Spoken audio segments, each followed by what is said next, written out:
The following is a production of Frank DeFreitas and the Internet Webzine of Holography.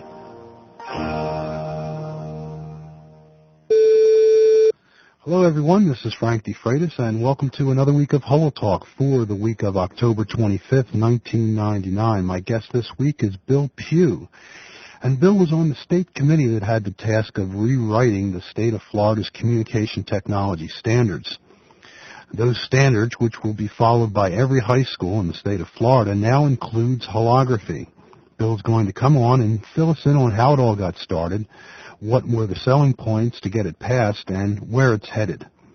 So let's move on to the interview with Bill. I'm not going to come back on after the interview, so I will thank you now for tuning in, and I invite you to come back each and every week for another week of HoloTalk as we continue to have guests throughout this 1999-2000 HoloTalk season. So here's the interview with Bill right after this message. Would you like to create your own three-dimensional holograms? Well, you can begin today, and Frank DeFreitas can show you how. From introductory guides like a shoebox holography system to developing innovative and affordable new laser systems, along with year-round holography workshop programs, Frank is finding a way to bring the out of reach into the reach of everyone. From September through May, you can attend one of his free evening lecture series at the studio in Allentown, Pennsylvania, which is a quick, non-stop drive from the New York, Philadelphia, Baltimore, and Washington, D.C. areas. Offered the first Wednesday of every month, Frank begins the evening at 7:30 with a talk on holography, followed by a tour of the lab and a chance to view holograms in his personal collection.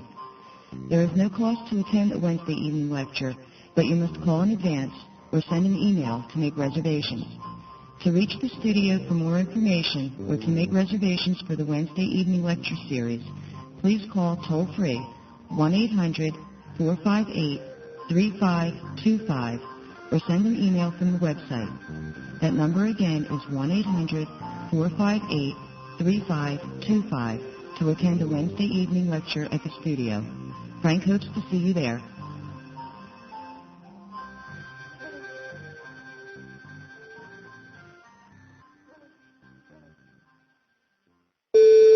Hey, Frank. How you doing, Bill? Okay.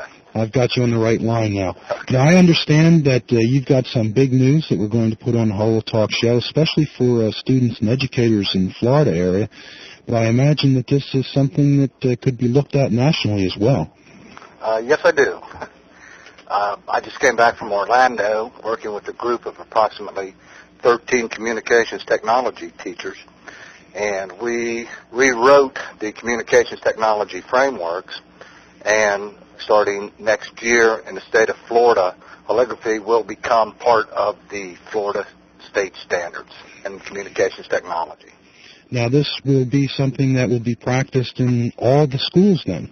Yes, it will. It will be offered in all the high schools through the state of Florida. And you did this, you came up to the lab for a workshop a while ago, over the summer. Was it over the summer? Yes, it was. It was in, I think it was in July I came up there. Okay, yeah. Came up there, and I was very impressed with the workshop. I'm very impressed with the technology, and not just the technical part of process, but also the academic process, the physics, the chemistry, the math. And that's one of the things that sold the process with the director of technology in the state of Florida, was that we weren't just wood butchering something, that we were meeting with or working with our folks in the academic areas and bringing in this new technology. Now, if I remember correctly, your school district was basically very high technology oriented to begin with, right? Right. The school district is, but our particular school, Inglewood High School in Jacksonville, we have probably one of the finest facilities in the state of Florida. We have a technology studies lab, we have material and processing lab, we have the communications lab, and then we also have a drafting design lab with full CAD facilities and everything. We're very lucky. We have very good support from our administration at our particular school. You do credit the administration for most of these advances in technology education in that school, I would imagine, right? Yes, I would. I've been at the school at this particular school since 1987. I'm on my fifth principal, I don't know if it's because of me or if it's just a stepping ground for them, but it seems like they get better as they go. And also, our technology department at Inglewood High School, we're very professional. Mm-hmm. We don't consider ourselves as the typical shop teacher. We put ourselves at the same level as the academic people, and we believe that our courses are as important, and the things that we teach, is as important as what they teach. Do you approach this in your school as sort of a career type of education where you're preparing students to go out into the workforce and take on the responsibility of a career in these fields? No, it's more of an exploratory. Mm-hmm. In the skill centers in the state of Florida, the vocational areas do the job preparation. In the technology area, our main concern or our mission is to explore the kids, to create interest with them so that they go further on after they get out of high school, if it's to a junior college or a university or a technical school or apprenticeship program. It's just to give them a chance to see what is available in our particular areas. But that doesn't mean that some of our students don't come right out of high school and get some pretty good jobs. Yeah. What did you do that made you successful with this? Well, I think a couple things. I think that we at the school consider ourselves as professionals, like I said before. We do the extra. We do what we need to do with the kids. We just don't come in at 7:30 and leave at 2:30. Besides that, it was a preparation of being able to show the other areas that we can integrate with, that it wasn't just something that could be done in my particular lab that would help the students. It wasn't just a silkscreen shirt that they were printing and carrying home. I showed them through your help and all the information you gave me, and you are a major part of getting this in. I was able to show them how we brought in chemistry, how we brought in a variety of physics, how we brought in the math, how we bring in the teamwork concept, how all this can be integrated. It's not just my kids that will be working with this, but the science teachers that are in my particular school right now want to bring their kids down. They want to bring their physics kids down into my darkroom and to work with the lasers and, the different processes that we'll be doing. What are your future plans for the project? Do you see this moving beyond the small shoebox holography type of setup that you're getting started with and moving on to larger labs and more advanced work? I've already planned that. I'm already designing my sand tables and trying to finagle to get some bigger lasers in. And my students have gone crazy. I mean, they are absolutely driving me mad. And that's one of the things that's sold this with the other educators I was with this weekend. I took down plates that my kids shot, and I said, look at this. And they couldn't believe it. It was just, they thought that this was just such a unforeseen technology that could be done in a high school. Wow.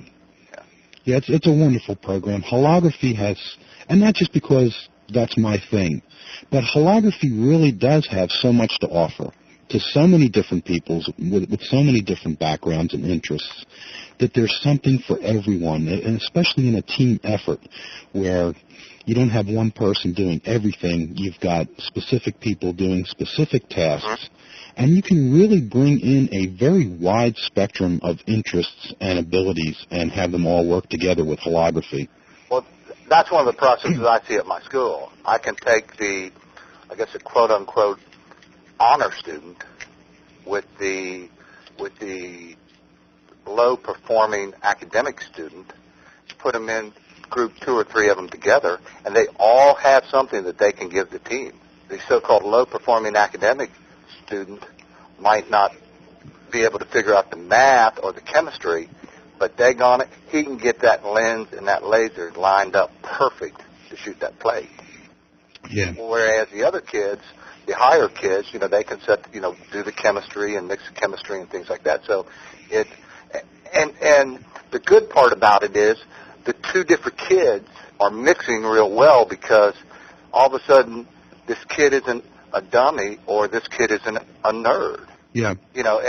And it's really beginning to help the kids that way. And they're all going to wind up mixing with each other when they get out into the real world anyway, in real world work situations. Exactly. Yeah. Exactly. Now, this technology curriculum standards that was just rewritten, when was it rewritten last? Approximately, I'm going to say probably 10 years ago, 10 to 12 years ago. And it will be 10 to 12 years before it's written again. So we had to, cut a lot of the old or dilute some of the old to bring some of the new. New in. And I would imagine we're going to see a lot more change in the next 10 years than we did in the past 10 years as well. Oh, definitely. Things just move at such a rapid clip anymore. Exactly. Almost daily sometimes on the with electronic communication.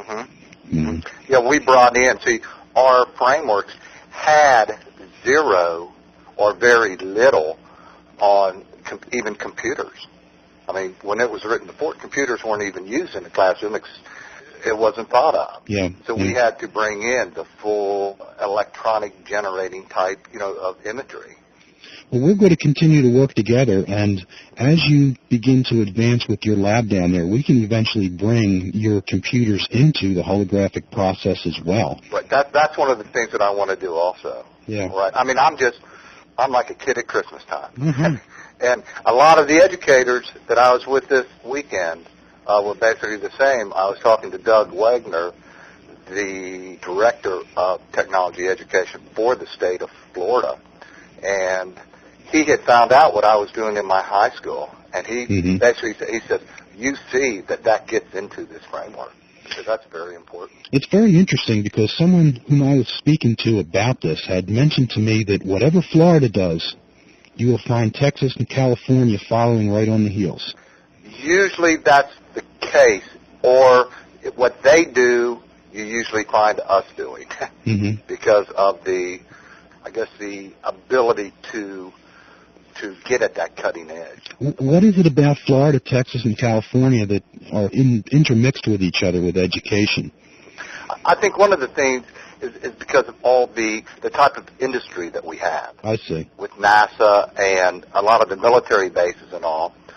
In Central Florida, in Orlando where we were, of course, Mickey Mouse has created a school system down there that is just phenomenal. I was in the lab just today. As a matter of fact, I called you when I walked in the door. I was so excited about this. I was in a television production lab down in Dr. Phillips High School in Orlando, Florida. And this is a facility that any news broadcasting department would love to have. I mean, it was just cute rooms, beautiful sets, and it was all because of Universal Studios and all down there. They went out, they talked to them, and they're getting a lot of grants and things that way. So I think that there's a lot of technology in these three states between between NASA and the military and all that creates these things. That's wonderful, and it's a great day for holography as well, and this is what we need to keep things moving forward. Exactly. And don't forget, I don't know if you got the last email, but there is a new section on the website there on making your own plates. Yes, I saw that. As a matter of fact, I printed it up, and I was discussing it with another teacher here at school. Are they going to break down the chemistry that's going in? Are they going to give the mixture of the chemicals? I don't know if it's telling the what chemicals are being used, not what percentages of the. Oh, did you get the worksheet as well? Yes, but I didn't notice maybe I just overlooked it. I don't even think anything's mixed. I think it's just individual baths. But I'll have to double check and relook at that and send Jeff an email and ask him a question about that. Okay. Yeah. Okay, because especially at the high school level, if we can mix our own, make our own plates and all, I mean, just the expense of it would, really help us out. Yeah. It's getting to be very exciting once again. Yeah. Well, Bill, I want to thank you for, I don't want to hold you up on the line here. I want to thank you very much for calling in with the information, and we'll get this up for a program of HoloTalk, and I'm sure educators across the country will be very interested in keeping abreast of this development. And how will they be able to keep abreast of this? The frameworks that we developed this weekend will be take to Tallahassee. Doug Wagner will place those on the Internet, where the educators of Florida will be able to, and anyone else will be able to look at them, and then it will go into effect next year. Yeah. So it will be there.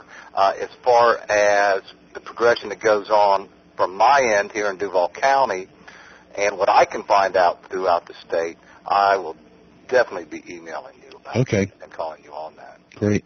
Yeah, and we'll get together with your students over the Internet as well for a question and answer session and a number of other technology things, too.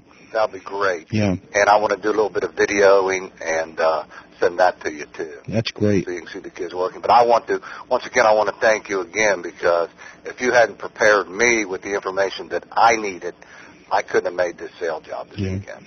Well. So it was... my pleasure. You know, you were the culprit. I hope you enjoy your trip. Did you say that you drove straight through? No, you didn't drive straight through up from Florida that day, did you? You did? Yes, I did. And you took the workshop as soon as you got here? Or something? Well, I spent the night, and then the next day I came into the workshop.